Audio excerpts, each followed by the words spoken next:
So, Najee, we were talking about the WNBA basically expanding into at least four more markets and how advantageous that will be for the WNBA's growth. I mean, their financial growth and health for the players.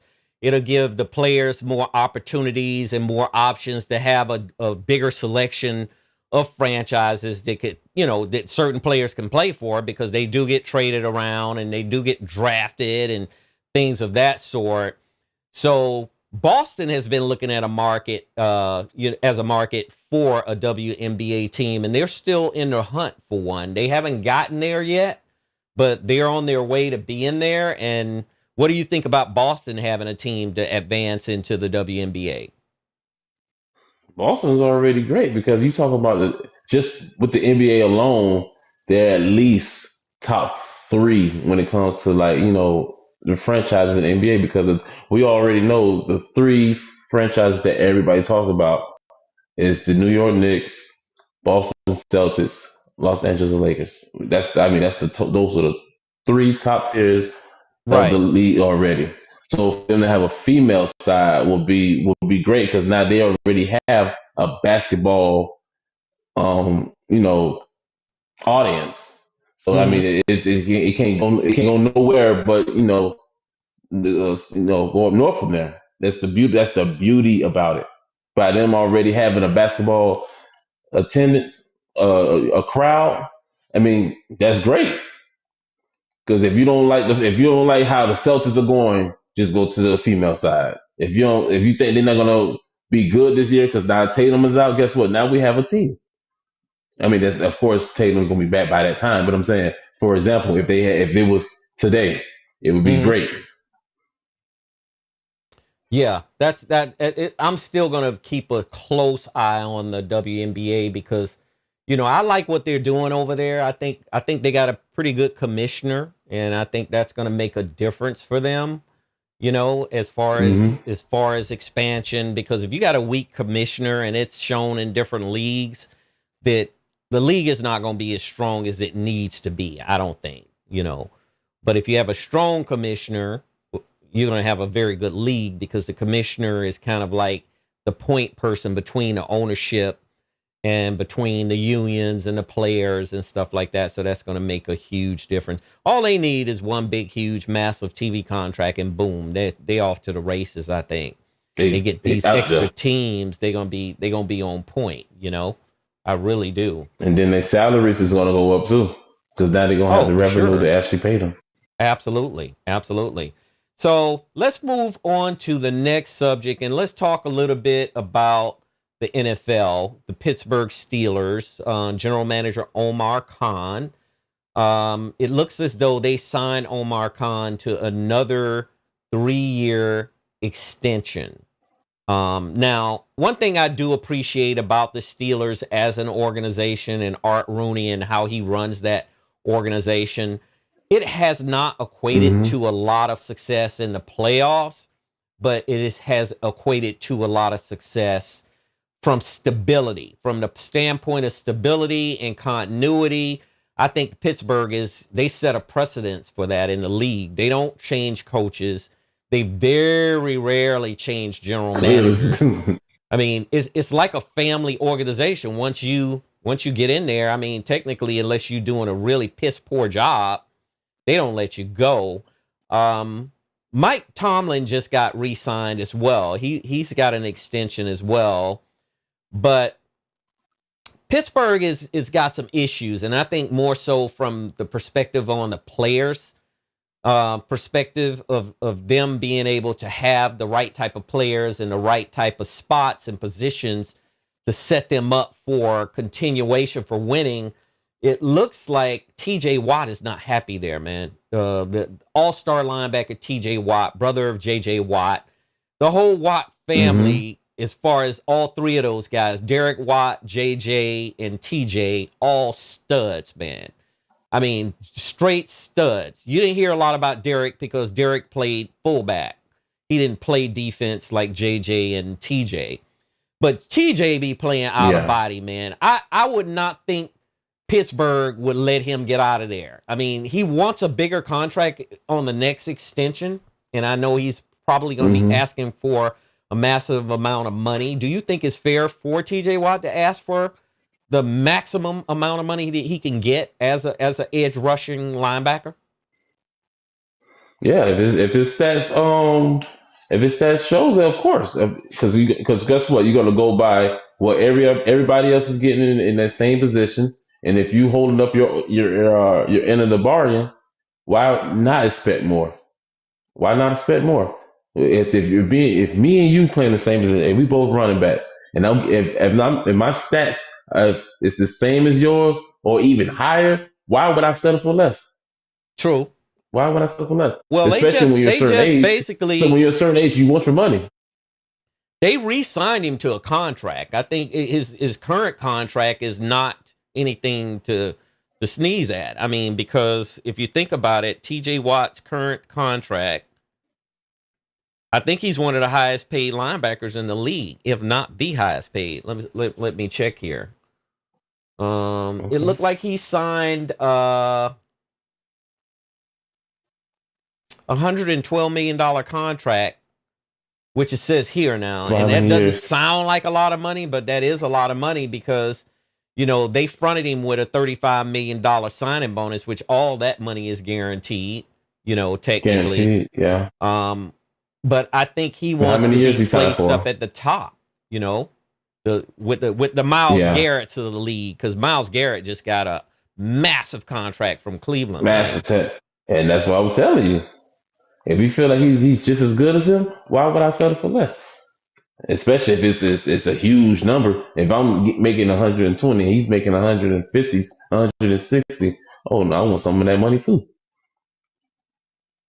Yeah, and he's definitely proved on the field. He could be just upset that the team is not better than what they are. It could be numerous of ways.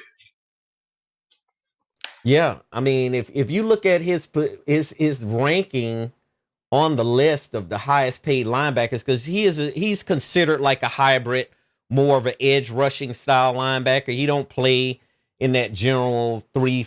I think they play like a 3-4 defense. I believe Pittsburgh plays, and okay, you know, with him being in that, I'm looking at the list of linebackers, and it doesn't seem like he's ranked that high up.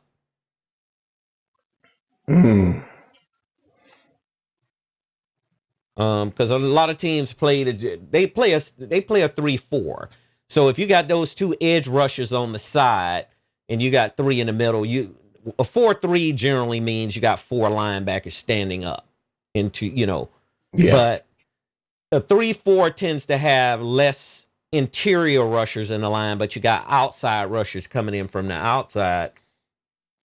I would say that he's definitely he should be in top 5 of the highest paid. That means that's probably why he's pissed then, because he's not getting the accolades that he needs. They're not using him properly. That could be it.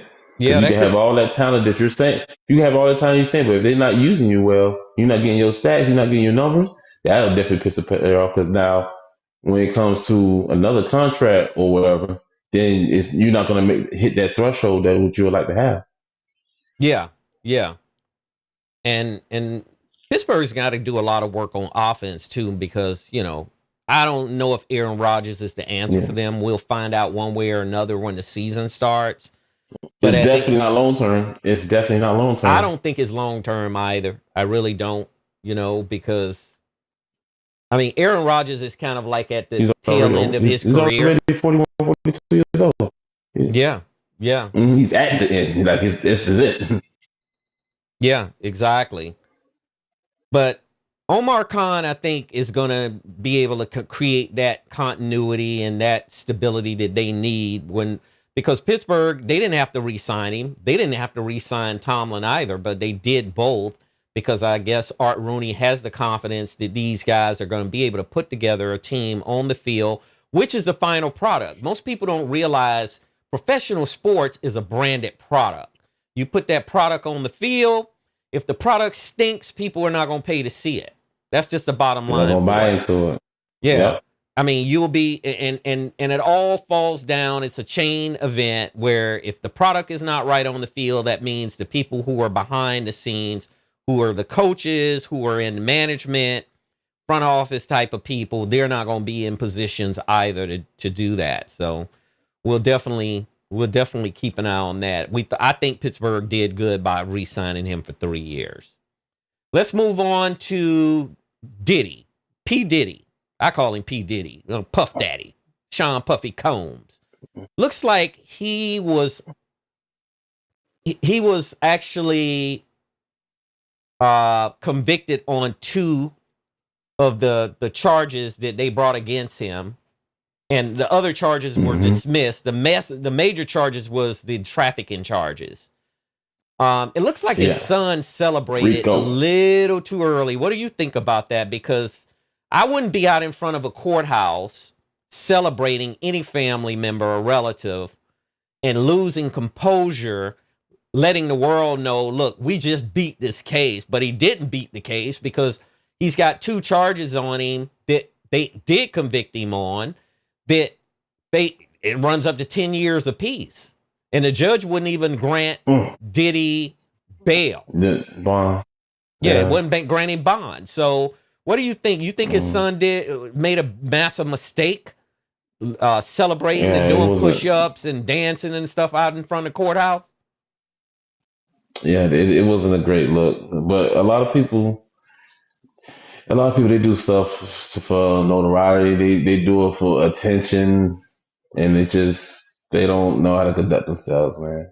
Because it really is really not a great, like, unless he literally was walking out that door with nothing else on his head, it'd still be bad. It'd still be bad, but it won't look as bad.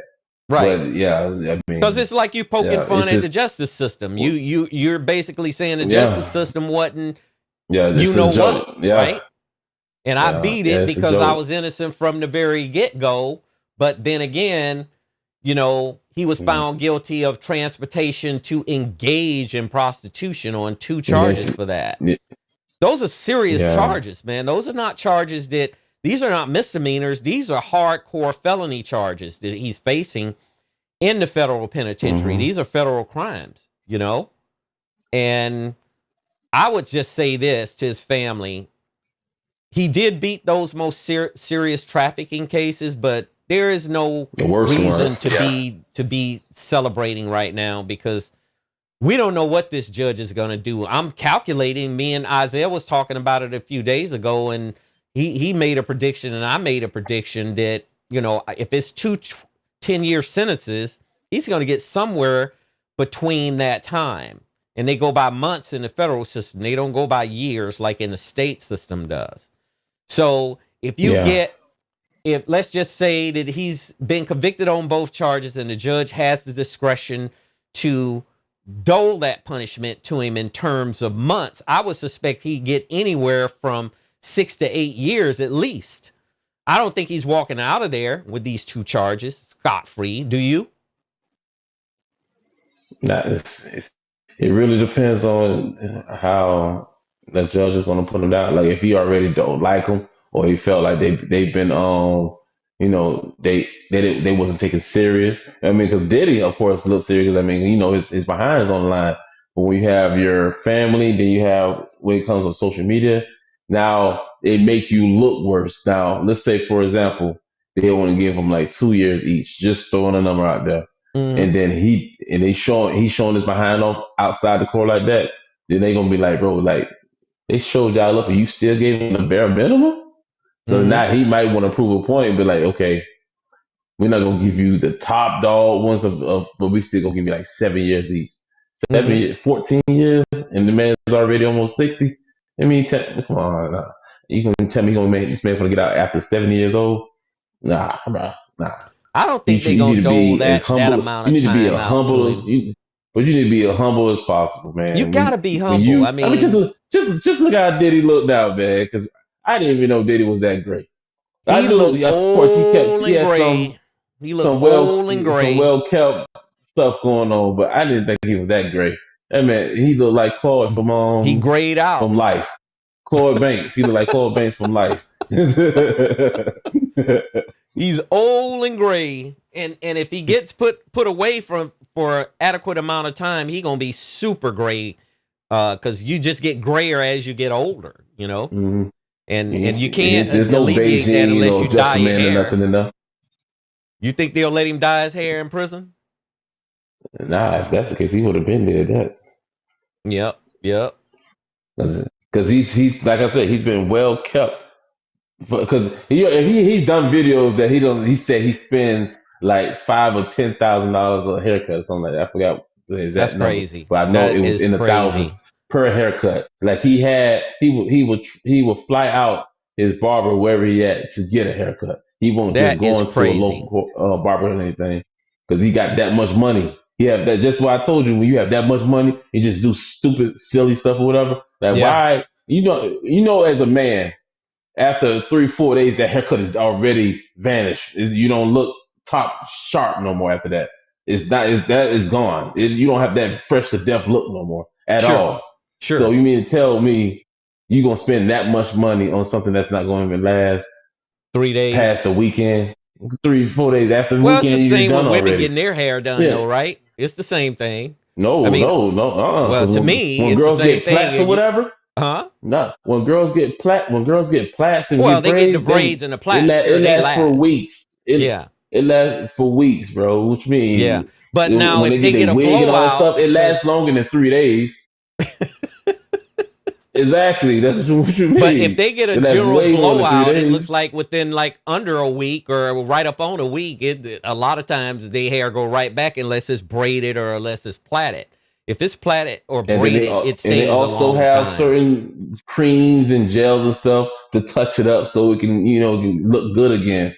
Us, we know we need the tape and we need the razor and all this stuff right back over again to shape it up. No, they can just get some freaking gel and they can just they can hit the edges again and they're good again. They can make it last for again. Us, no, we have to go right back to the barber. We have again. to go back and get fresh to death at least again, every huh? week.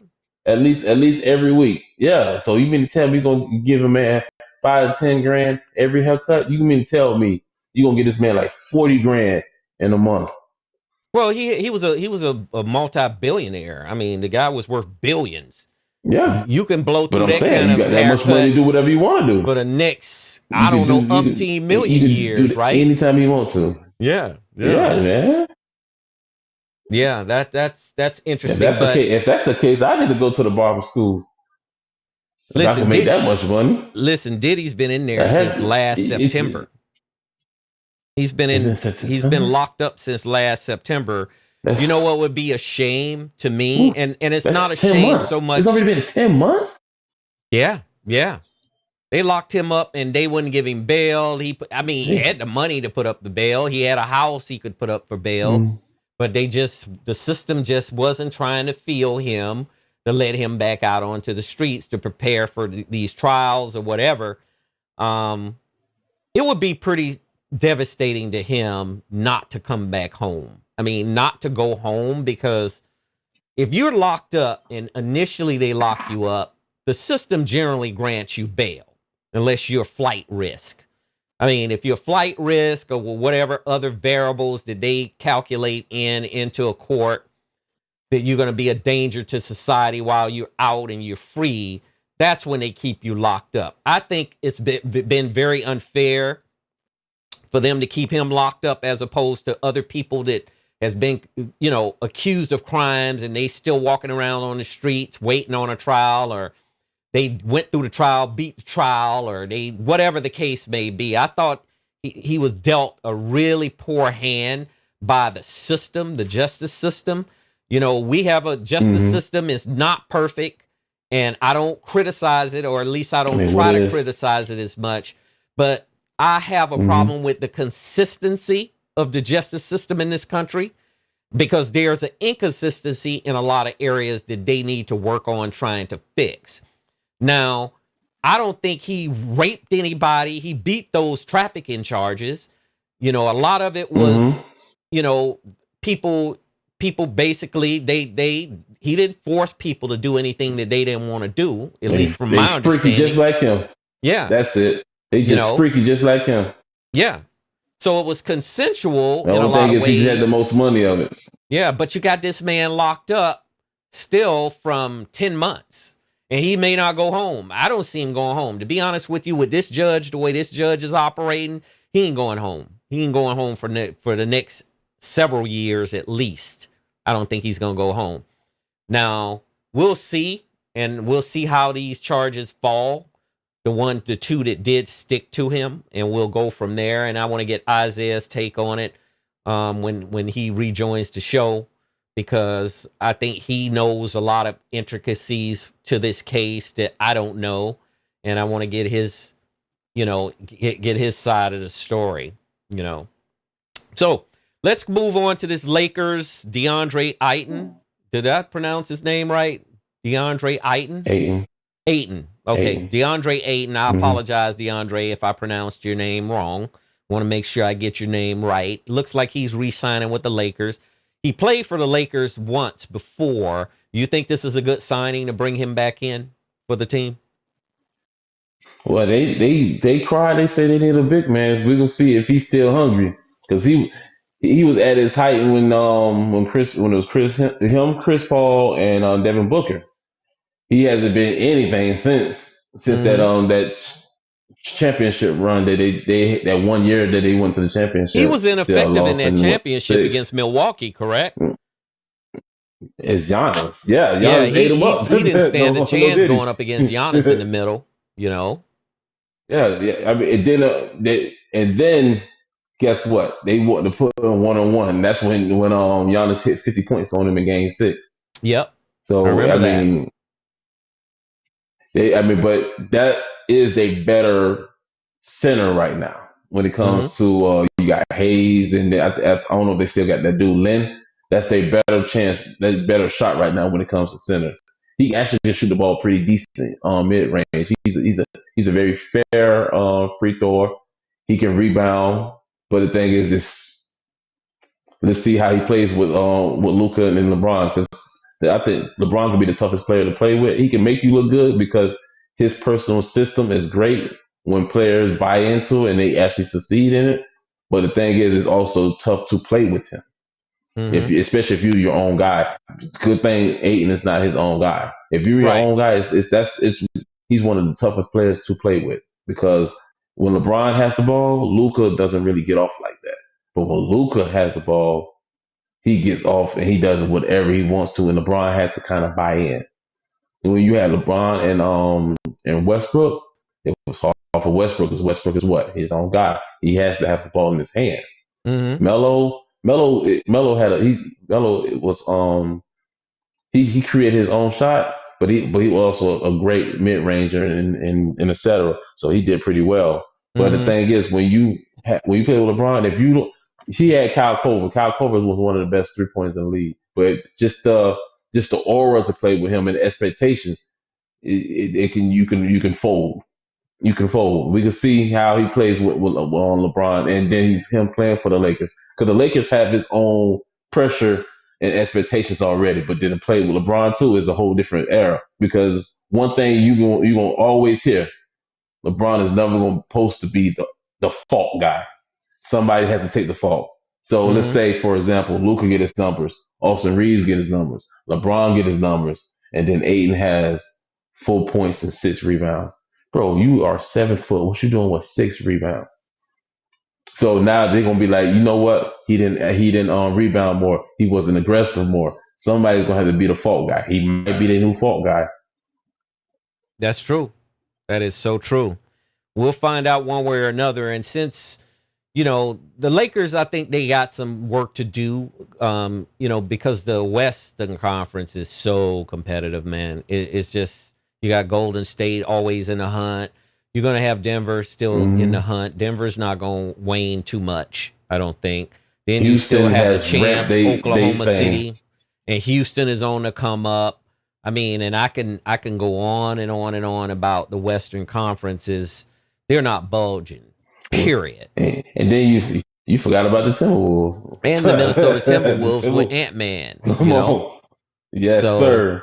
And then you talk about those players got another year of gelling now, because guess what? When Butler came to the Warriors, that was mid-season. When Luka came to the Lakers, That was mid-season That's when you right. had now you got and then Julius Randle played with them last year, but now they have another year under their belt to gel and know their dislikes and their comfort zones in the league. I mean in the league and on the court. Mm-hmm. So now you have these teams that they have another year of experience and time in with each other to gel and do what they have to do, man. Yeah. Because Butler and Curry did great just from mid-season on to the playoffs. It just, quite frankly, both of them actually got hurt during the season and also the playoffs. But when you talk about them actually playing a stretch of games together, they're gonna be fine. I think they will too. Now we gotta see what they can do with Kuminga though. And they just lost Looney. But other than that, like bro, these other teams have another year under their belt already. Mm-hmm. Yeah, I do agree with that because, in the continuity between these teams and them to be able to put together an off-season program and then be able to have camp and then be able to gel all together rather than these players, like you say, coming in to these franchises in the middle of the season. It could be, it's not as strong as them gelling from the very beginning of the season from summer camp as well. So while we're on the Lakers still, it looks like the media is trying to usher LeBron out of here. I mean, I've read several media outlet stories that he's done. The Lakers are done with him. What's your take on that? I don't know, because the thing is, they can't trade him. He has a no trade clause. Between him and Bradley Beal, they the only players have that in the NBA. Out of freaking 500 players in the league, the only two have it. So he can't be moved unless they He even wants to be move him. moved on his own. I mean, right? does he want to be moved? Yeah. And he has to sign off and say, "Yeah, big dog, get me out of here." Now, Right. he already said he wanted to play with Luka. He has a son there. He has all his businesses in LA. Unless he's trying to go to the Clippers, for example, or maybe even the Warriors, because all the seasons is in California. Where he's gonna go? He I want to go think back the home? Knicks, He the want to go back Knicks to Cleveland surfaced. again? There was rumors that the Knicks actually surfaced that he could end up with the Knicks. You think that's a possibility?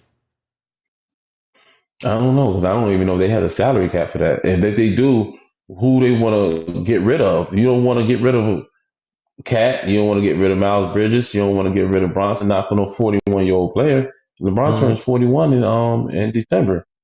You let me know who you want to trade for. Mm-hmm. Yeah. Yeah. What? Because they're not going to give up.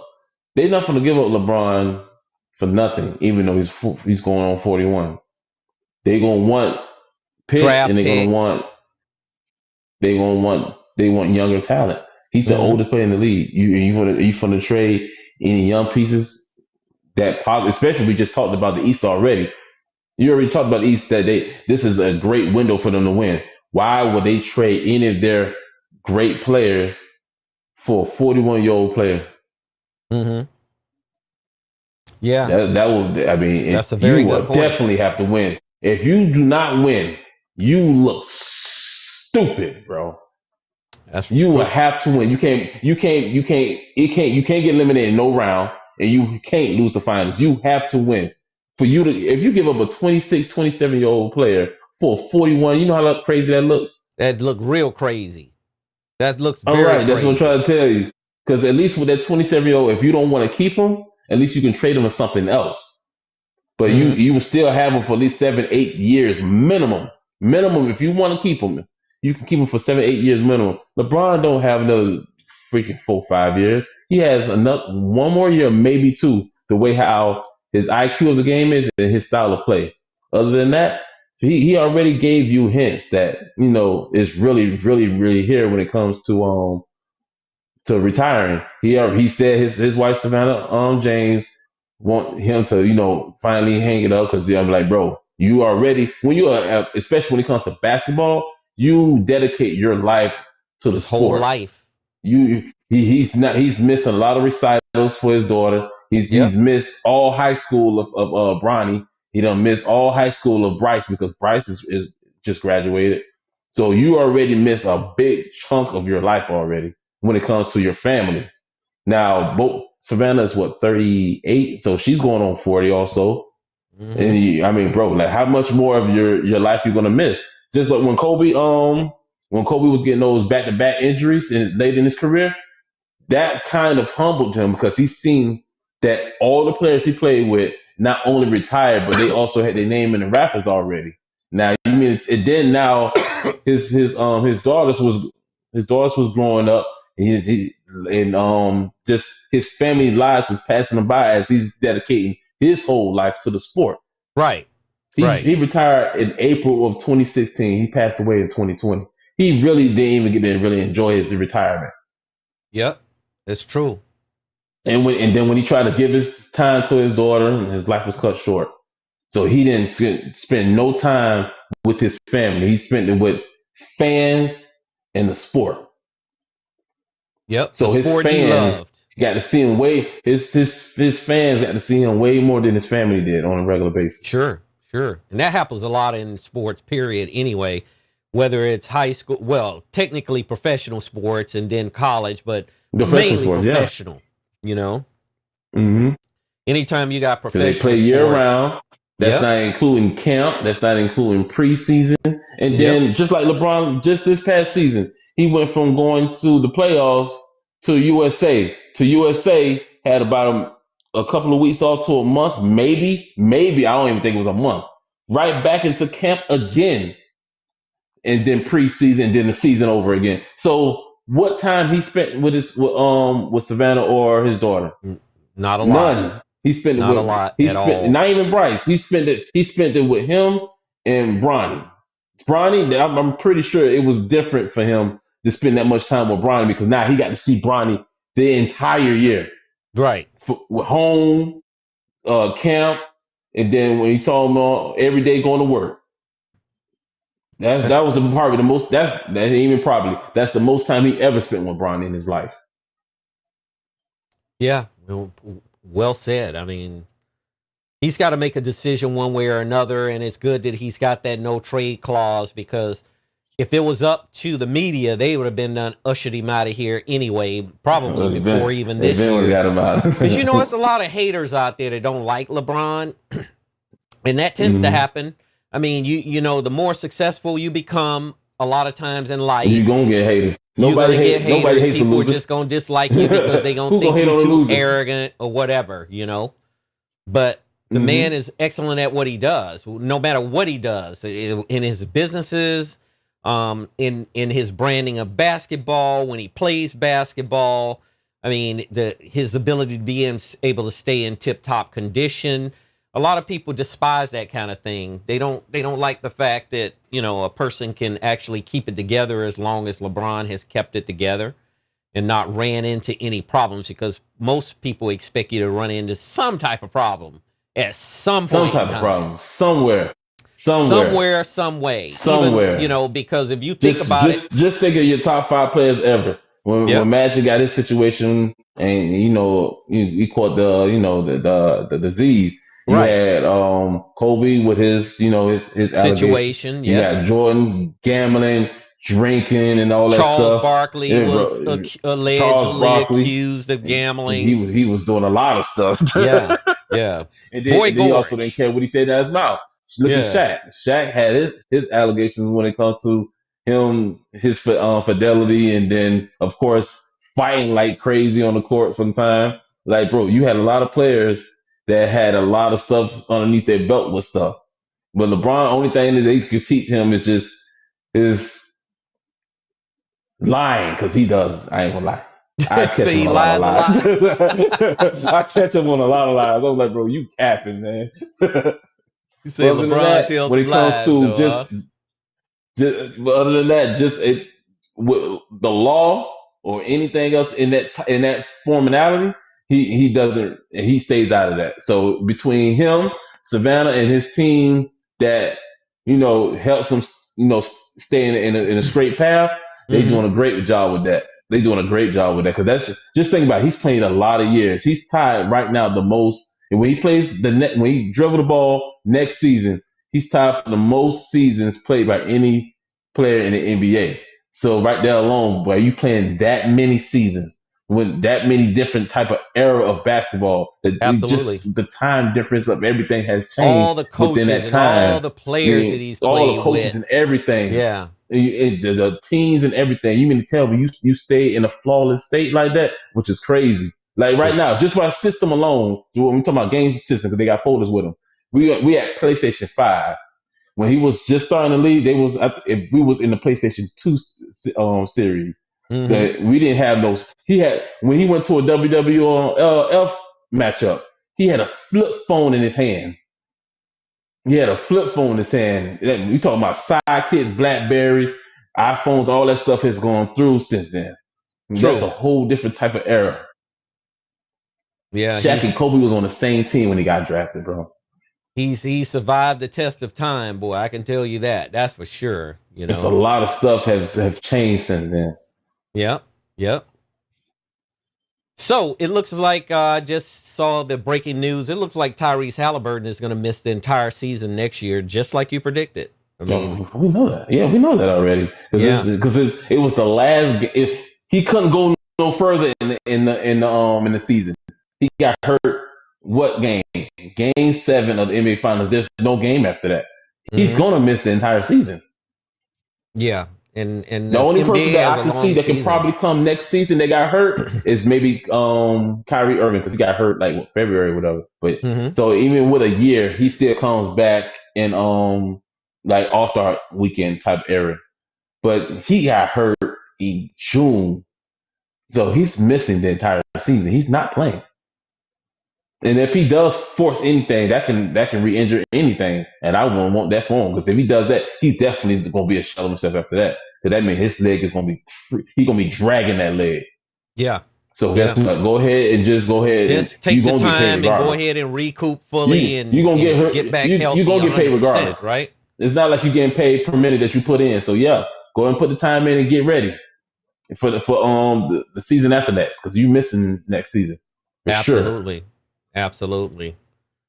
I just happened to see a quick note here, and I know we spoke about Angel Reese earlier in the show.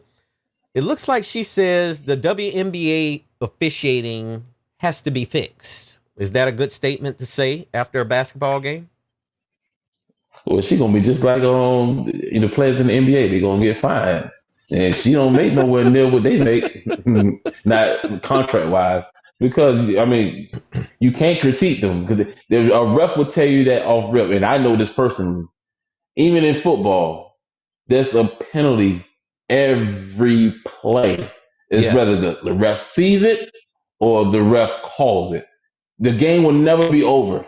Just because like for example, with Steph Curry, when he come off all those screens, that means he will never get a shot off, because there's an illegal screen or somebody get tripped or something, or tug or pull. Because Yep. Draymond, if he give you the perfect screen, you'll see at the end, he will tug your jersey. Just a slight tug right there alone give Mm-hmm. Steph Curry enough time to elevate, and by the time the player gets in front of Steph, the shot's already off. Yeah. There's a penalty every play. It's a penalty every play. People get hit in the back. Like when you go for a rebound, you get boxed out, something that hit in the lower back or something. There's some type of nudge or something in every play.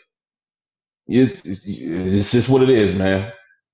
Well, my thing is this with Angel Reese. She just has to understand that when you're in a professional league and you have officiating, and there is stipulation saying, look, don't criticize officials, because that's the only thing the league has to have as a mechanism to legitimize the league is the officiating, even though the officiating is always seems to be Mm-hmm. never fair, and it's 100% subjective. I mean, an official can call what they want because it's subjective on what they perceive as a foul or as a tug. And just like you explained, you can't, Mm-hmm. you're not supposed to be criticizing or challenging other people's subjectivity, especially if they are official in a professional sports league. And she'll probably learn this the hard way. Like you say, she's probably going to get fined. She's probably going to get called into the commissioner's office, and they're going to talk to her and say, look, you need to just play basketball. Play basketball, let the game take its own course, And if they call in these particular, fouls against you, or if they call in these penalties against you, we just might need never you ever to get a call grin now. and eat it, grin and bear it. I mean, technically, that's what they expect from these players. They don't, and the women's league is no different from the men's. Mm-hmm. It's the same. I mean, to me, in that respective, in the officiating respective. Especially when you're going on social media, like it says here, she continued her criticism on X later Sunday night using, saying "do better" WNBA at WNBA. So it's just, I don't know what to say about it. We discussed her earlier in the show, and we were just talking about, her and Caitlin Clark and how supposedly is this rift between them and this competition on who's more popular, on who plays better and stuff like that. Angel has to do a lot of work and soul searching to be able to change her ways of thinking about how she looks at things. she has to mature in the league a little bit. Yes. She does. And that comes with age, the time. Because a lot of players are not maturity. A lot of players, I'm pretty sure they disagree with the officiate. But guess what? You only this only her second year. She only a sophomore in the WNBA. So your say so is to what you have. How many veterans in the league that don't even say anything?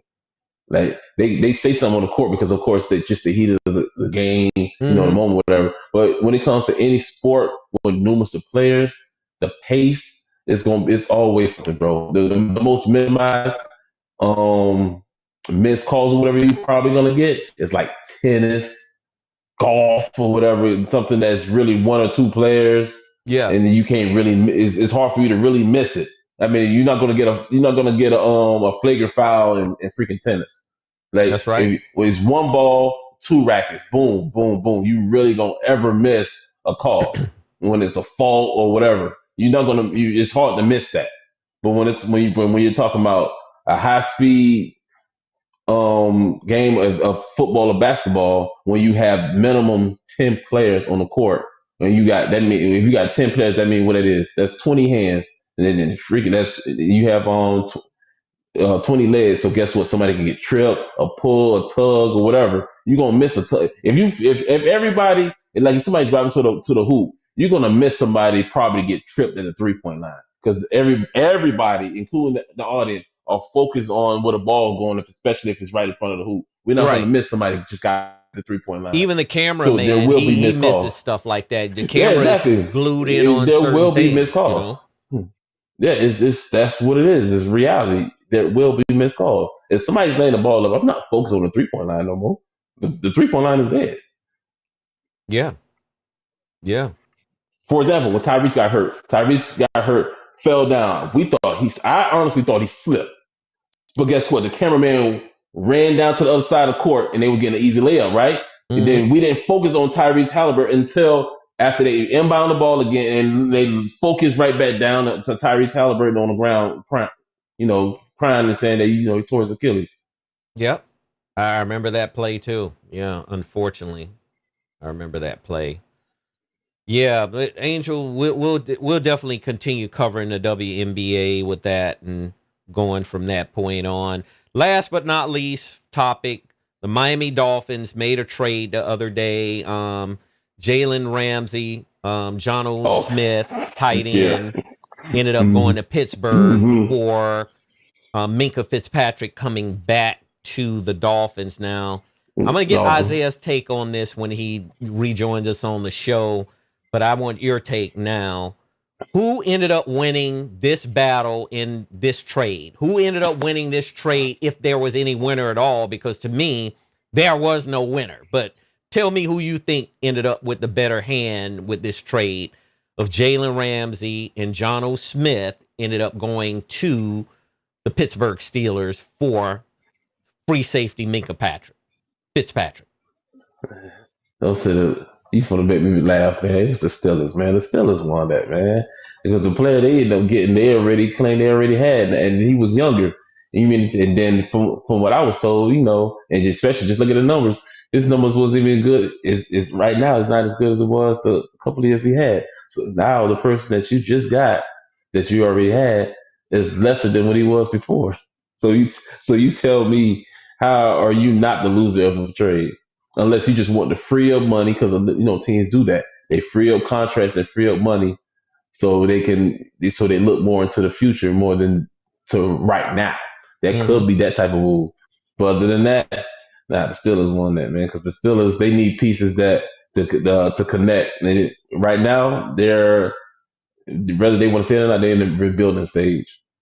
Mm-hmm. Yeah, it's just crazy that you're trying to rebuild with a 41-year-old quarterback. That's probably the most craziest thing to say, because you had Justin Fields that's in his early mid-20s already. Well, here's my thing with Pittsburgh. I ended up thinking Miami won this trade tug of war. And I'll say that because Minkah Fitzpatrick is a one-of-a-kind free safety. The guy plays center field just like he is one of the top center fielders, and compared to baseball, he don't make very many mistakes. I've seen Jalen Ramsey get beat quite often. I mean, when he was with the Dolphins, even when he was with the Rams, he was with Jacksonville initially, and he got traded from Jacksonville to the Rams, and he was really happy to be with Los Angeles. But I think Minkah Fitzpatrick coming back to Miami, I thought the Dolphins actually gained an asset because he was drafted by the Dolphins in 2018. Adam Gase was the head coach at the time. Gase ended up getting fired, and then that's when they brought in Brian Flores, and then Brian Flores made Patrick Graham, who was the defensive coordinator for the Dolphins, the D coordinator. What they wanted to do is they wanted to place Minkah in, packages, dime packages and things like that, nickel packages. And Minkah did not like that because he wanted to play the position that he's natural at, which is free safety, of course. He could switch over to the strong side too, because I think he's big enough to play strong safety. The difference between the two is the free safety is freer. The strong safety lines up on the side of the tight end. And the strong safety tends to come up and play run much quicker than a free safety. The free safety's half is really center field half, unless they play in the type of defense where both safeties, they backpedal into, deep half. Yeah, they call it to deep see, half. yeah. One safety's got a deep half on this side, another safety's got a deep half on the other side. But a free safety tends to be able to roam the field. He could come up and play run anywhere they want to. But they can pretty much go anywhere. And that's what Minkah likes doing. He did it when he was at Alabama. He played it to the highest level when he was at Alabama playing under Nick Saban. I think it was a little bit unfair that Flores and Patrick Graham wanted to move him around like that. So he pretty much asked to be out. And they traded him to Pittsburgh. He did nothing but flourished at Pittsburgh while he was there. I didn't see very many flaws or mistakes from him when he was at Pittsburgh. To have him coming back to Miami under a different defense, and if they place him at free safety, I think it's going to help Miami. Now, Jalen, Ramsey, he's a damn good player, top cornerback, shutdown cornerback, a good tackler. I mean, he's a headhunter. I mean, the guy come up and he'll lay some wood on you, but there was rumors swirling that there was actually tension between him and somewhat of the management side of things, where there was one alleged rumor that he was showing up late to practice. And I'll have to validate that because this is what I've actually picked up when I read it. Do you think the Miami Dolphins coach, Mike McDaniel, has full control of that locker room? He looks like a child. He looks like a kid. To me, I mean, it's hard to me for grown men to respect someone who looks a lot younger than them. However, there has been cases where it's been that way before, where younger looking coaches get the utmost respect from players. But if you look at Tyreek Hill, he was late to that game when he got that pullover where the police put him on the ground. He was running late. Do you think McDaniel is allowing too much to go on in there by giving players extra latitude to do things that they want to do? But exactly what I told you about the NBA. But when you have players set in their ways, I don't care if you're young or old, it's kind of hard to control a lunatic. I ain't gonna say lunatic. When a loose cannon, because guess what? They their own man. It's easier to do that to players that they're still trying to find themselves, young men that try to find themselves because they're still growing, they're still learning. But when you have grown men, Tyreek Hill's in his 30s now, and he has won a Super Bowl, and he has won, not I ain't gonna say one, he has gotten certain accolades and stats already. It's hard to tell players that a grown man what to do like that, especially when you are your own man. It's really hard to do that. He is his own, like he solidified himself as one of the best and fastest receivers. It's hard to teach them that, especially when they don't have an open mind to anything. He's gonna do what he wants to do. He does it off the field and on the field. He says what he want to say. Think about it. He claimed that he's happy where he's at, but at the end of the season, he said this was it. So he's already shown disrespect not to only his teammates, his coach, and the organization. He's making more money with the Dolphins than he did with the Chiefs. He's not winning as much, of course, but he got most of his money. Just him personally has got more money with the Dolphins than he's gotten with the Chiefs. And you talking like that is crazy. Mm-hmm. He's going by his feelings. He's going by what what he wants to say, and he don't care. But guess what? It's what it is, man. That's who they wanted. They know he's not the most stable guy, or not the most humble guy around. If you talk to him, he's actually pretty decent. He's actually a cool guy. But guess what? Everybody have their faults, and he shows it day in day out of the person he is. Yeah. And I ain't gonna say he complete a-hole, because if you see him on the screen, whatever, he's actually a real cool guy. But when it comes to him conducting himself, he's shown that he's not perfect. Well, this is my thing. I mean, and I agree with everything you eloquently broke down. However, there are certain coaches they ain't gonna take it, and they are no nonsense coaches. But that old school era is over, like the Tuna era, Bill Parcells, exactly, and the Don Shulas. You got to adjust and be able to relate with these players now. But this is the time when coaches get fired for anything. Yes. So when they getting fired for anything, you can't put your foot down. It's hard for you to put your foot down if your job is not secure. Well, I don't know with Tyreek Hill per se, because he already has one foot in, one foot out. But if it's a player that shows that he really wants to stay with a franchise, I don't care if it's NBA or NFL, bro, they would rather keep that player than the coach. Nobody's coming to a game to see a coach, man. True. That's true. But Mike McDaniel, I think he's done a fantastic job since he's been with the Dolphins, and I think he'll be there for the duration of because I know Stephen Ross, and Chris Greer likes him a lot, so I don't see him going anywhere anytime soon, because he's an offensive mind. He's great offensive minded coach. It's just that you wonder whether some of the coaches in the league, and I'm not saying Mike McDaniel is like this, but some of the coaches in the league tend to want to be friends with these players rather than, be coaches and assert themselves as a coach and say, look, this is the line drawn. Like, for example, a Mike Singletary. He's no longer in the league either as a coach. But Mike Singletary, he didn't take nothing off them players.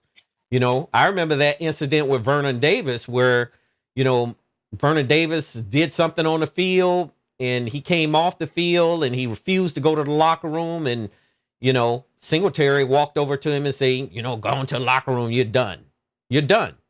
And they asked Vernon Davis a long time after, when he was interviewing, what did you think about doing? He says, well, I didn't think about much of anything other than just going to the locker room like he told me to go to the locker room. Because Mike Singletary wasn't going to back down. You seen that?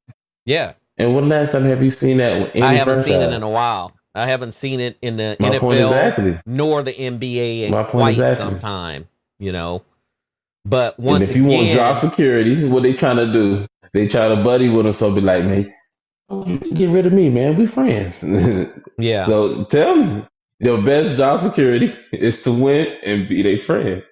They don't want no dictator. How yeah. you gonna tell me what to do and I make more than you? Well, Mike McDaniel's As a IQ is coach, you just, making 8 million. As a wide receiver, I'm making 37. Just throwing a number out there. yeah, How you gonna tell me what to do? I'm making 30 more million than you. yeah. And these players will tell you that too. They'll tell these coaches, "Look, man, I'm pretty I sure. don't need to I'm pretty take, sure. I don't need to take nothing off of you, as far as I'm concerned. And if you want to trade me or if you want to let me go, because I'm gonna end up somewhere else." That's the same thing with Jalen Ramsey. How he got out of Jacksonville. Him and the head coach had a big old spat on the sideline, and then he was gone. Because they knew that he wasn't going to back down to that coach. It took other players to hold him from walking up into that coach's face, literally. So we're in a different time. We're in a different era, different generation. And it's just gonna continually, coaches is just gonna have to continually figure out ways to relate with these players and make sure that these players are responding. Now, having players show up late, I was telling Isaiah, you know what? You're going to be fine. I'm going to just hit you with a $20,000 fine. And that way, I don't even have to argue with you. You show up late and we're already stretching, if practice already started, or you show up late to this game and we're having meetings right before the game starts, and you show up late, like Tyreek Hill was running late. Look, just go on and write us a check, man. Write us a check, $20,000, even sometimes even higher, and they'll get the message. They tend to get the message when they start having to write that check, because I don't want to fight with you. I'm not going to physically go blow to blow with you, So if he would have did that to Tariq Hill, and if the police had nothing to do with it, if he was just late, if he would have sat out Tariq Hill in that game, bro. Oh, he would. I'm not he would have saying been worried sit him about. out. He would have worried about it. No, but I'm saying, just for example, if he would have thought to do that, because just to keep his foot on these guys' neck, he would have been worried about his job because that was the first game of the season. He would have been worried about his job for the very first game of the season. Because the thing is, when you can't flex your type of power on the players, it's hard to tell them what to do, because guess what? You'll be the first person outside the door anyway. Right. You can't tell me. If you're trying to tell me, if you're my boss, if you're trying to tell me what to do, but they'd rather keep me than keep you, how can I respect you? And players, they could sniff that out. The players know when to push a button or what to do certain things. They know how to actually take it to the next level to get a coach out of there, because whether it's on the field playing without a lot of effort, or whether it's showing up late to practice. One thing I said again that will remedy some of these problems is you hit them in the pocket. You tell everybody in a meeting, look, you show up late, you got $20,000 to $30,000 out of your pocket. That could be your booty shake club money, but it's coming to us, because it ain't gonna go to the booty shake club. It's coming to us because you showed up late. That's how we handle that.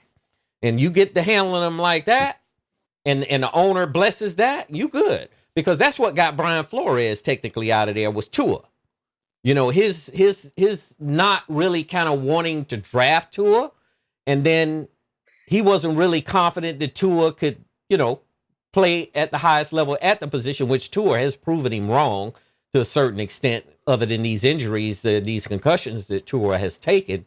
But back on track, Brian Flores got let go because of that, because, the rumor was that he was too strict. He brought that New England Bill Belichick approach to Miami, and, he was the type of coach that, is my way or the highway type of thing. So the only way you can fix some of these issues is you hit them in the pocket, whether that's NFL, NBA, or whatever the case may be. So, so just what you said. Just what you said. Ahead. You just said it. You just said it in so many words you didn't even realize it. They got rid of who? They got rid of Brian Flores. Brian Flores. Yes. Brian Flores, right? The head coach, right? Yes. For who? For a person that's a rookie on a rookie contract. For You Tua. talking about you just telling about a superstar that has made his name in the league, not the team, Oh the yeah, he's league. well And you tell me, established.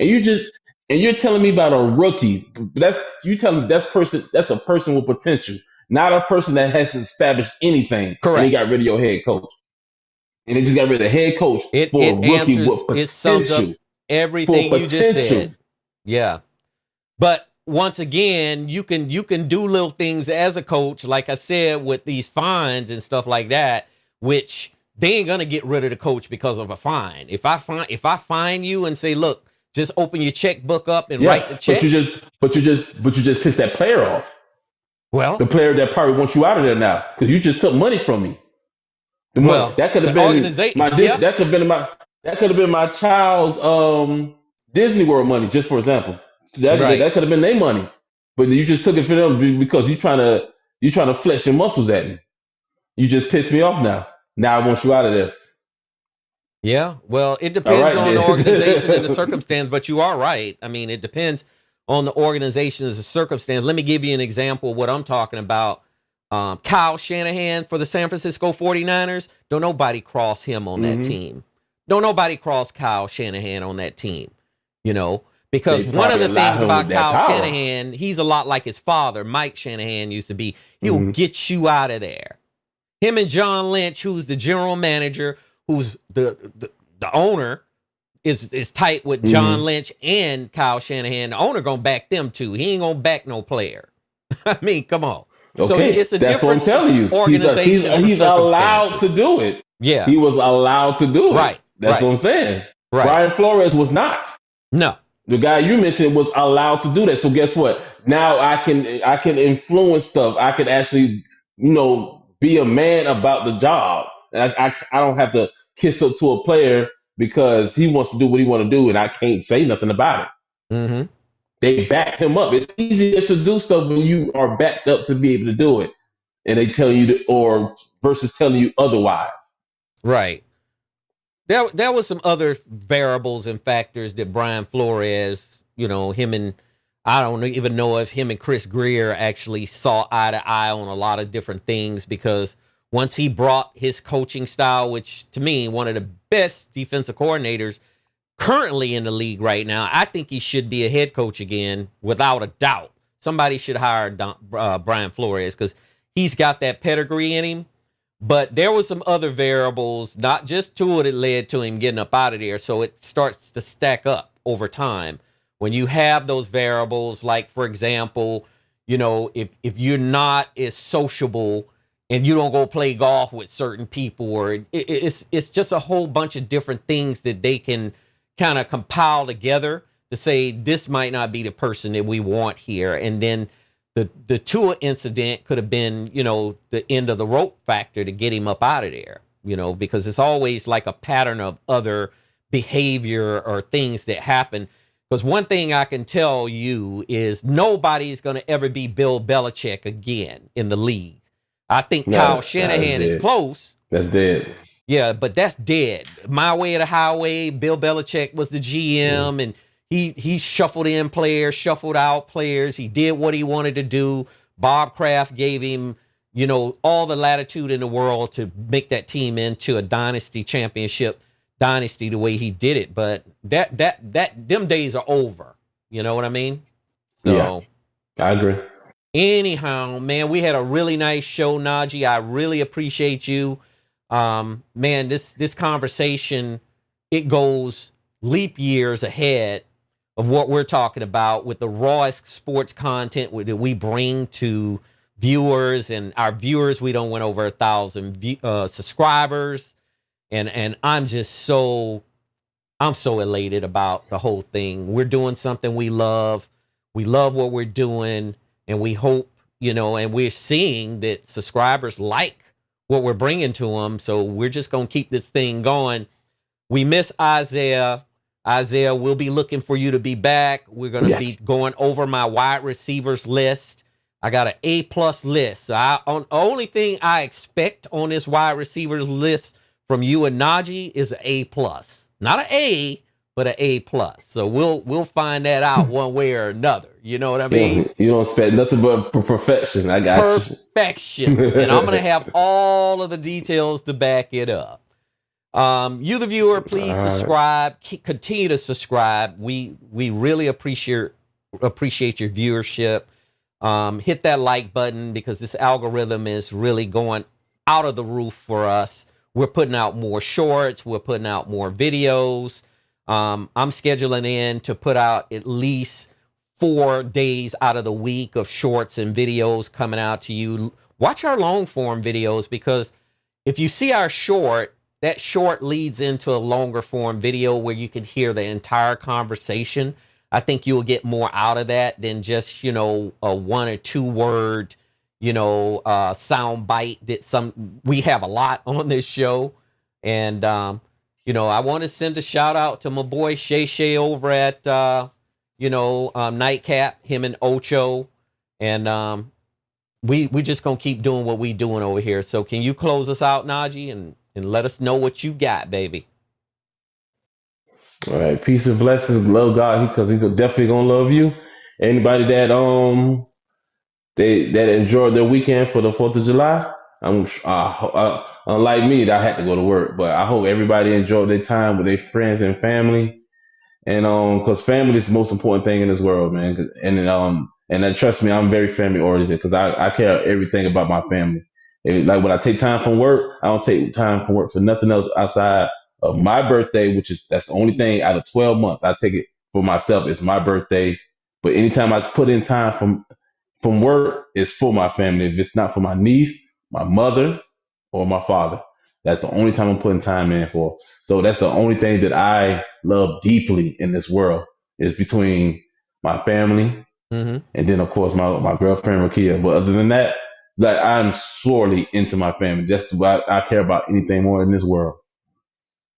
Hey, family's everything, man. Family is where it all starts and it all goes throughout life. And family is going to be there for you no matter what, with the exception of a few. Because, but they're going to be there for you. They got your back. And you just summed it up all in a nutshell about how important the family unit in this country, the family unit, you sit down and eat together. You sit down and you have daily conversations together.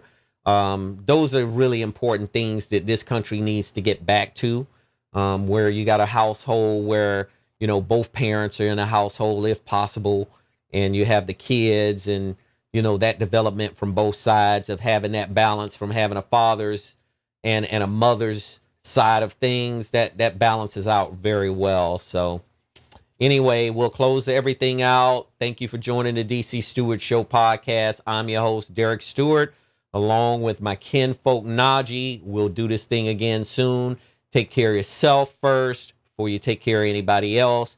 Help others. Don't expect anything back. Just make sure that you do things when you help people unconditionally, and it'll come back to you threefold. I said twofold last time. I'm going to say threefold, and the number gets higher and higher and higher. So take it easy. We'll see you soon. Peace, love, and prosperity. Take care.